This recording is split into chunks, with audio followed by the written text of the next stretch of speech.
Hello, hello, guys. Sorry for the hiatus.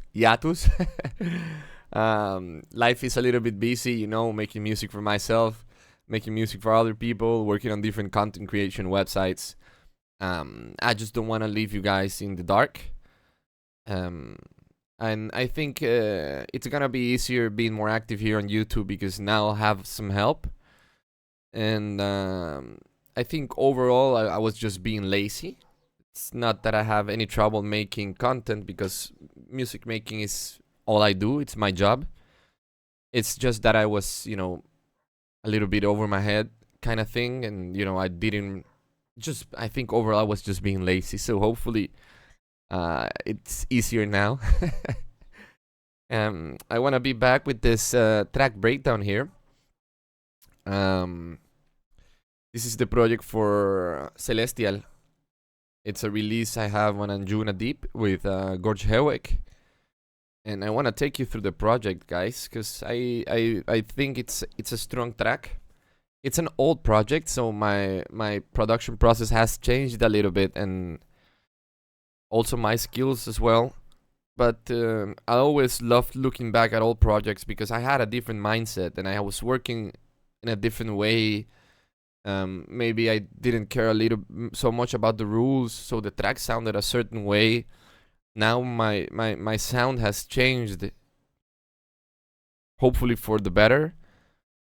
But it's always so fun looking at old projects because it just kind of also teaches me a little bit about my old self, right? So let's dive into it, and this is going to be like a how to get signed on Anjuna. Clickbaity title. So let's dive into it. It's a very simple project, but I'm gonna show you everything from the top. Nothing on the drum bus. Let's go down to the kick. This is a kick I sampled from Sebastian back when I didn't have the original kick, because now I have the kick he uses. But yeah, this is the one I'm using right now. Sorry, the one I used on this file. Reverse white noise. And this is a pretty old technique that I used to use when I was making EDM music. If you have a reverse white noise that goes into the kick, doesn't really have to be that long. It adds a little bit of a click to the attack of the kick, and it just makes it like punch through the mix a lot better. This is a technique that I learned from Tom Star. And then a little bit of a top kick.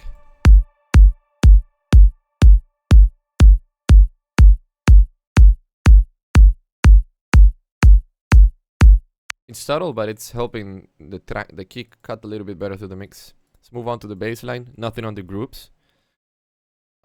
This classic theme sub that I use, the reactor patch. It's from the stock patches. It's probably like the first or the second patch that you have. And then this.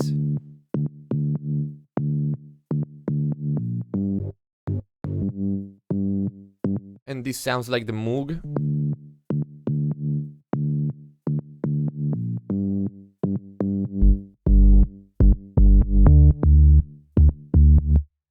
And the whole track is just two chords. D major and G major, I believe. And what is a G from the D?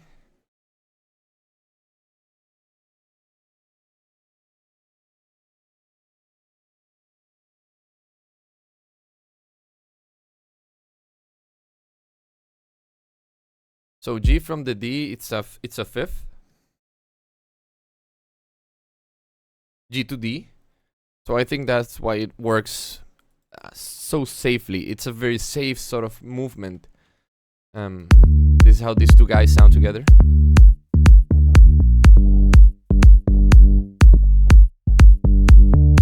Like nowadays, I would have made this bass a little bit more interesting. Some thermal, some delay, some distortion. But I just needed a top bass, right? Very simple. but so effective. Drums. One hat here. Then we have a ride. It's packed with reverb.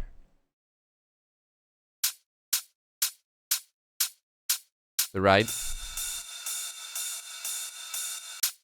Another hat. A clap with some has effect. And another clap. So all together sound like this. Simplicity at its best. Good samples to begin with. Let's check out all the drums, which are, as you can see, just top loops. New Sky Clave. This is probably from a Rufus du Sol remix pack, and I just took the clave stem. One top loop. A hat with a little bit of sidechain and autopan. Another hat with some saturation. Another loop. Surprise, surprise, another loop. This bad boy. And a sampled loop from Team Green. Team Green. Unknowingly, Team Green has collaborated with me on like half of my catalog. And this is a loop from, I believe it's like an Amapiano sample pack. And this is basically the loop that started the track.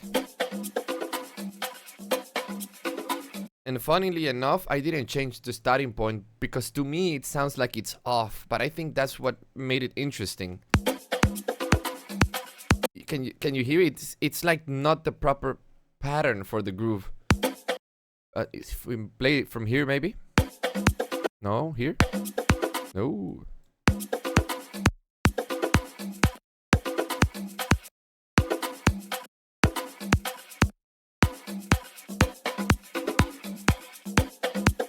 Here I think maybe, or it's just maybe my Western sort of brain not being able to comprehend sort of this African rhythm. Yeah, it works, but thank God I didn't change it, honestly. Yeah, I think that's the proper pattern. Sorry, excuse me, I was just... Thank God I didn't change it, man, because it wouldn't have not been the same. But yeah, this is basically the pattern that made the track, honestly.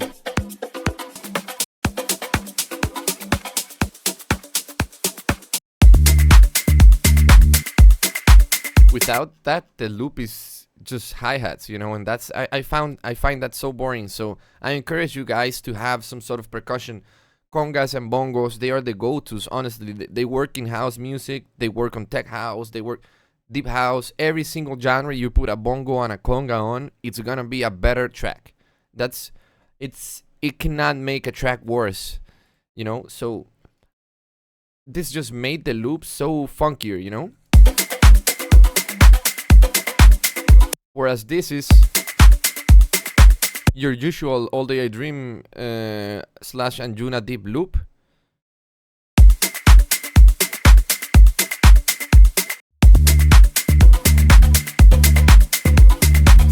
It makes you dance, it makes you move. So those are the drums. Nothing on the bosses, as you can see. Nothing on the groups. Everything on individual channels is just some usual EQing, maybe some side chaining. I didn't even pan it. I think the track was mixed. I don't remember if the track was mixed. If the track was mixed, then hopefully the mixer did some panning and some better like reverbs and cleaning up. Because honestly, this is a lazy job, but it shows that a lazy job is also.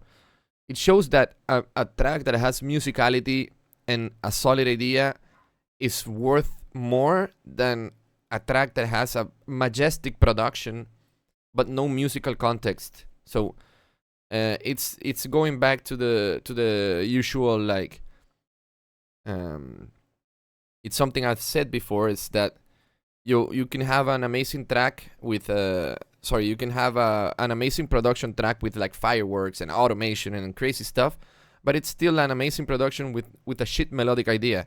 But if you have an amazing melodic idea and you add fireworks, you have an amazing melodic idea of a track and fireworks, that just makes it way better. You know what I mean? I think that's not what I said before, but hopefully that makes sense. And let's dive into the synths now. This is how they sound.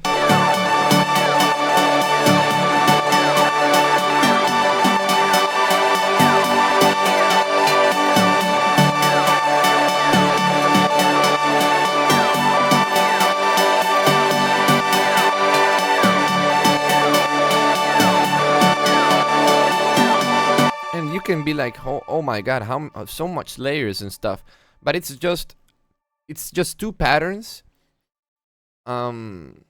It's just two patterns and layers of that same ideas. So it's the main lead and it's the pads. These are the guys you focus on. The rest is just sort of noise, you know. So let's see what we have here. This is just noise from Arturia's OPXA. And I am modulating the filter frequency with a little bit of an LFO. So it's just not like that, you know.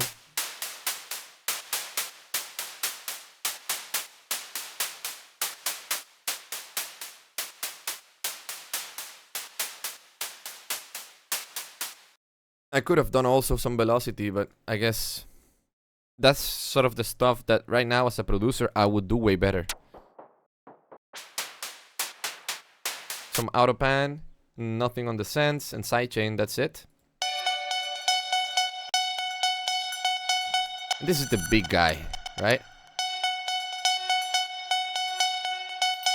It's this preset. I don't know how much I edited it, but actually I must save this guy. Save preset as Dulus. No, it's Celestial Block. Author. Sorry guys, it's mine now. And let's call this a lead. Holy shites. Dream Block. Block from Celestial. And I'll send you guys this patch.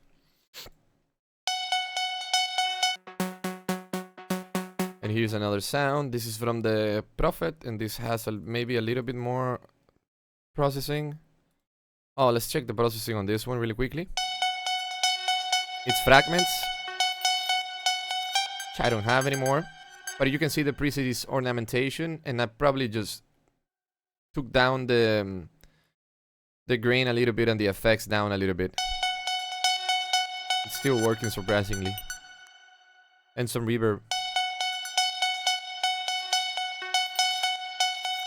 Yeah, that's about it. This is from my Prophet 6. The simplest of sounds. And all I did was saturate it a lot and some echo.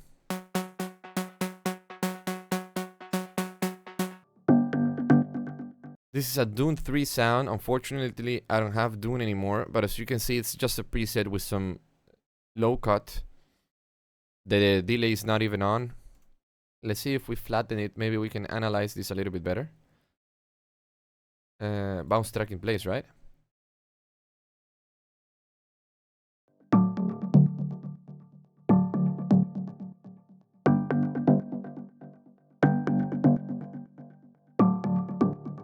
It's a very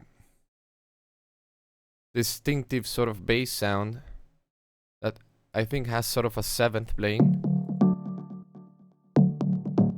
Yeah, it's got a lot of harmonics.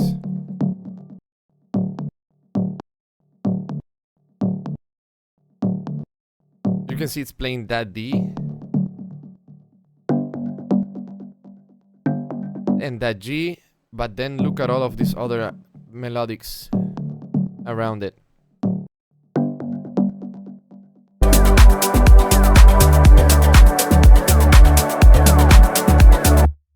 Yeah, and that sort of plays a pattern that should be in the bass line. It's a bass sound.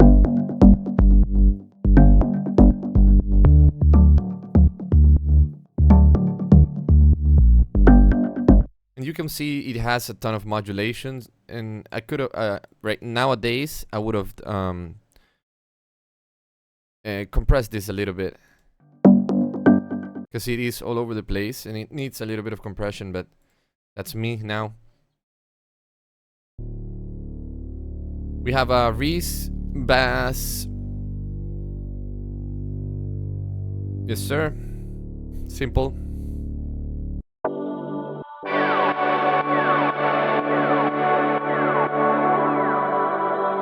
And let's take a look at the pads, which I believe are all Dune 3, so unfortunately we also don't have those guys.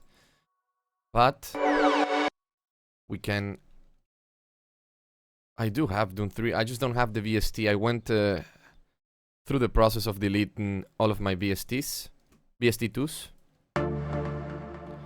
But if I remember correctly, some of these ambient sounds...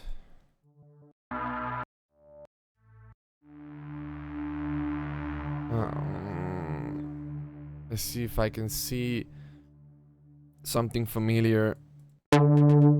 No, it's one of those weird packs that has no names on the pads and shit.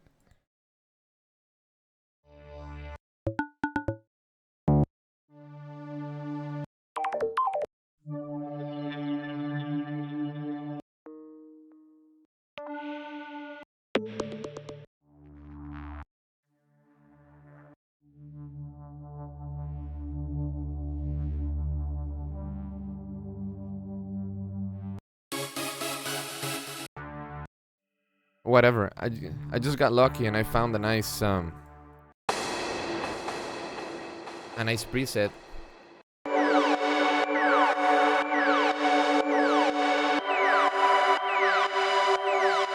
Just 2 chords. B and G.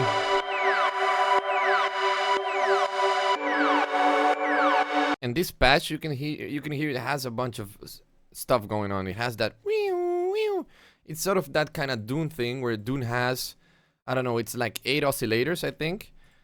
Let's check it out again. Sorry guys. Dune has 1, 2, 3, 8 layers, yeah. So each individual layer can be doing something entirely different. And each layer has, I think, yeah, 1, 2, 3 oscillators and noise. So it's 8 layers per 3 oscillators, so that's 8 times 3, that's 24. 8 noise oscillators. You can do an entire track inside Dune if you wanted to. And I think it also works. No, this doesn't work like that. I don't know how many voices this has, but it's some mathematically it's like a millions of possibilities inside Dune. So that's why this sound is so complex.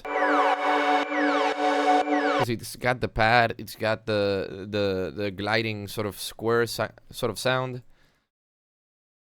And then this is the same sound, I believe. Yeah. But I just muted the gliding square wave.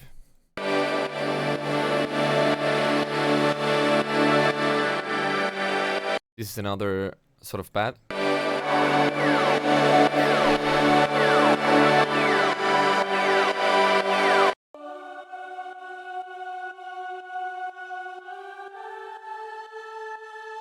This is Nexus.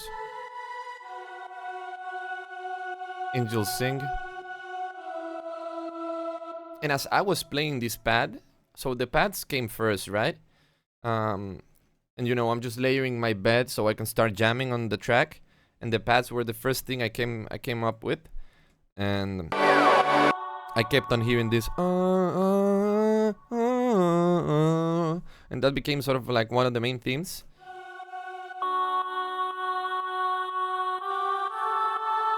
This is another Contact instrument, and it, you know, Contact has a bunch of these sort of choir, sort of female singing packs, so it's an easy find. I mean, honestly, you can try with whatever. I just thought this Nexus one was a little bit weak.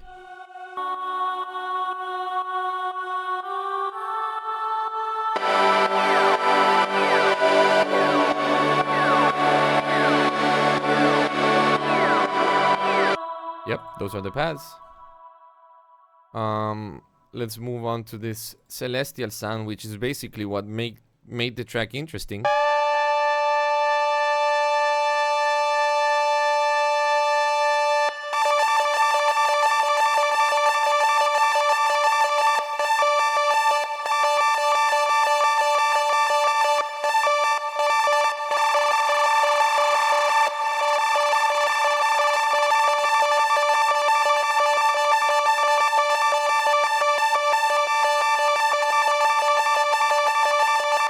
It's just a Moog Sub 37 patch. It's the guy right here. This one.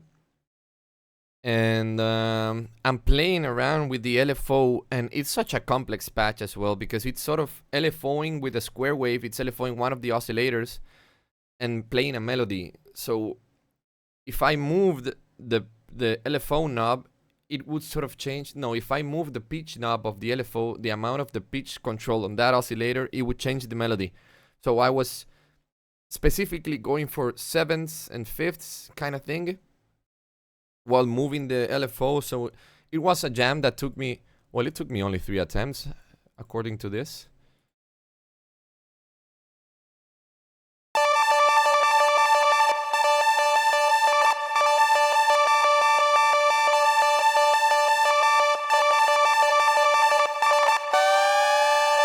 As you can see, that sort of thing.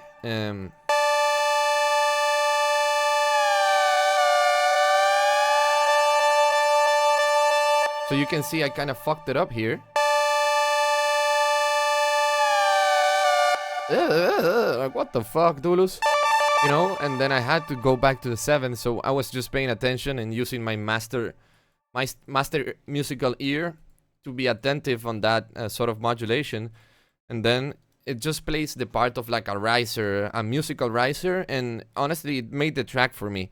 Because without it, it's just another like...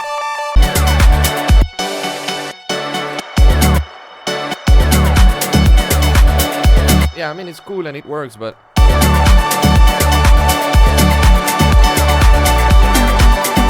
this just adds the madness. As far as processing, it's just some reverb and delay and some low cut. It's so simple. And we have some violins down here, which also play the same riff as the vocal thing, the choir.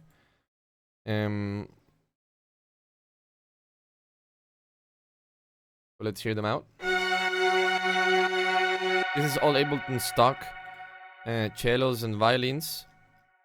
It is from the Spitfire Ableton pack.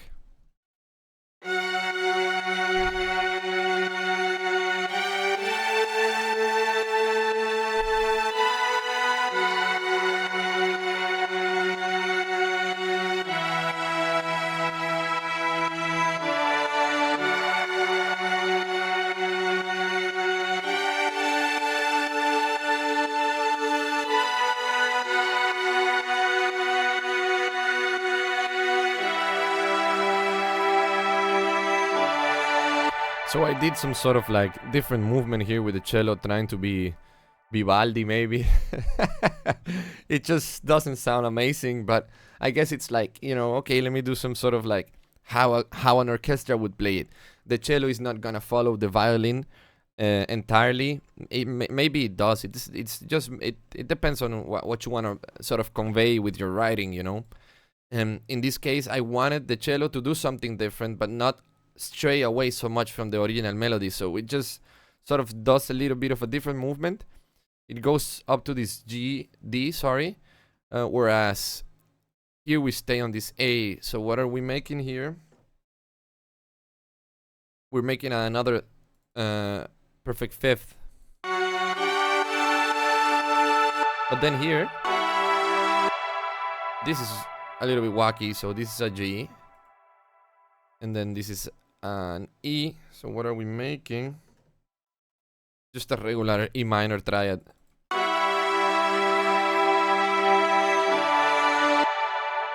So it's not that complex, and it's not really that complicated either. It's just, you know, a different way of approaching songwriting. Instead of, okay, let me just have this orchestration, which would have worked perfectly fine if this didn't do this.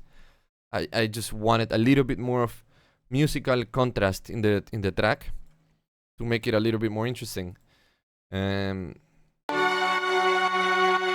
So yeah, those are the violins, and absolutely no processing whatsoever. I had JJP strings here, so I just probably browse for some presets, and like the third selection is what I usually go to. Whatever says strings, whatever said strings in there, I would have picked that and maybe pushed a little bit of the knobs and the patterns and the faders a little bit, just to get like a crispier sound or whatever. Life is a dream.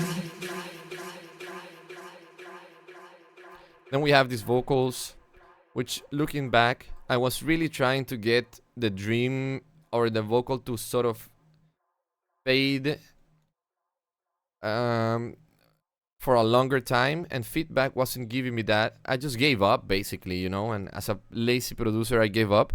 And nowadays, I would have just compressed the shit out of it, honestly. Life is a dream. Life is a dream. Which would have gave me a longer decay on the delay. Life is a dream. You can see, like, by here now it's already inaudible, and if you mix in the rest of the elements, it's probably inaudible by this moment. But with a lot of compression, life is a dream.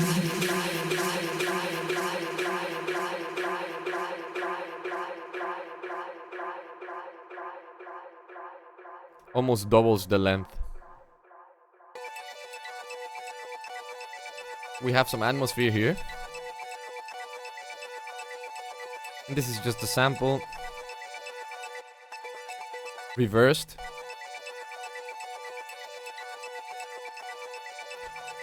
Pitch to the key of the track.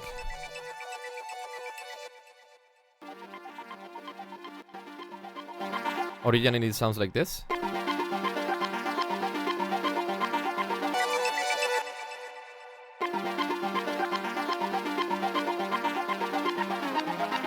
Okay, so it changes pitch. Let's see if we change pitch in ours. No, it's just a background sound for us. So I reversed it and I pitched it up 16 semitones.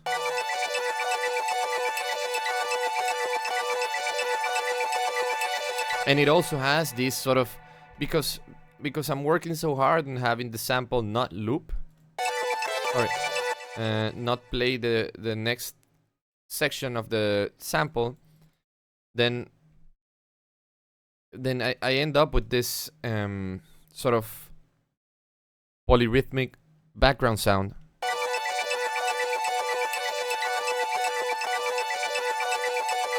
That thing is just adding to the push of the track and the endless sort of rising energy.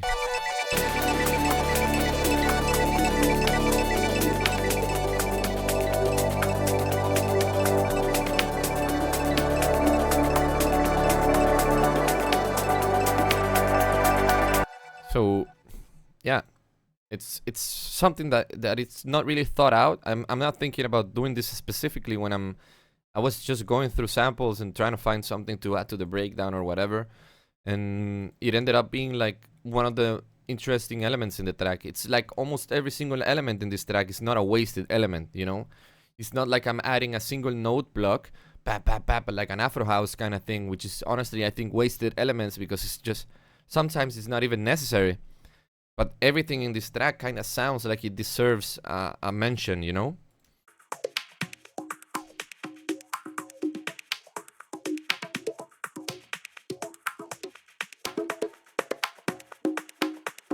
Then we have this weird ass loop as well.